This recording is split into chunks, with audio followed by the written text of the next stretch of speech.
സുഹൃത്തുക്കളെ, സഹോദരങ്ങളെ, ഞാൻ ഇന്നൊരു വീഡിയോ ഇടാൻ കാരണം നമ്മുടെ പുതിയ ന്യൂയോർക്ക് മേയർ സുഹ്റാൻ മംദാനിയുടെ വിഷയമായിട്ട് ബന്ധപ്പെട്ടാണ്.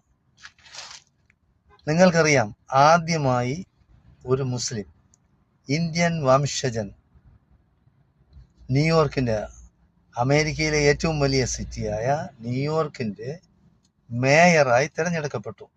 അതും വമ്പിച്ച ഭൂരിപക്ഷത്തിൽ, ഡെമോക്രാറ്റിക് സ്ഥാനാർത്ഥിയായിട്ട്, സ്വന്തമായിട്ടല്ല, ഒരു പാർട്ടിയുടെ സ്ഥാനാർത്ഥിയായിട്ടാണ്.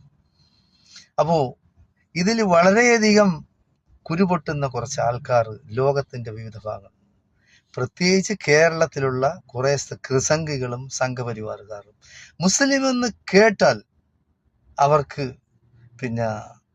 സഹിക്കാൻ കഴിയില്ല.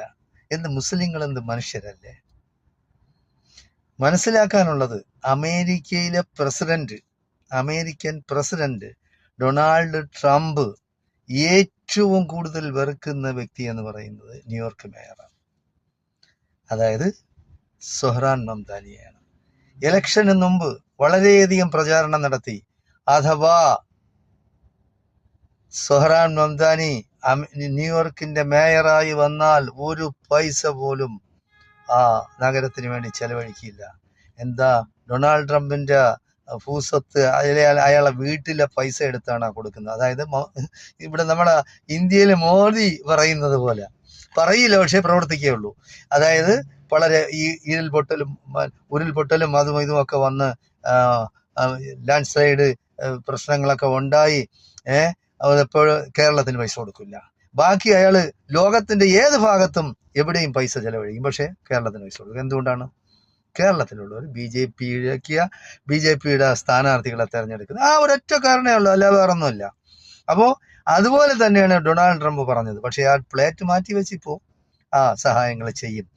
നമ്മൾ മനസ്സിലാക്കാനുള്ളത്, ഒരു മുസ്ലിം ആയത് ഇന്ത്യൻ വംശജനാണ്.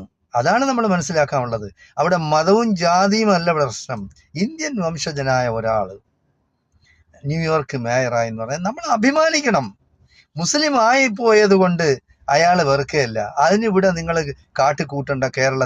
കേരളത്തിലുള്ള, അതായത് ലോകത്ത് ഏറ്റവും കൂടുതൽ വിഷമിപ്പിക്കുന്ന മീഡിയകളുള്ളത് കേരളത്തിലാണ്. കേരളത്തിലുള്ളതെന്ന് പറഞ്ഞാൽ ക്രിസംഗികളും സംഘപരിവാർ ശക്തികൾ പറയും അവർ രാജ്യസ്നേഹികളല്ല, രാജ്യദ്രോഹികളാണ്, ദേശദ്രോഹികളാണ്. അതായത് നാട്ടിൽ കലാപം അഴിച്ചുവിടുക, നാട്ടിൽ കൊള്ളയും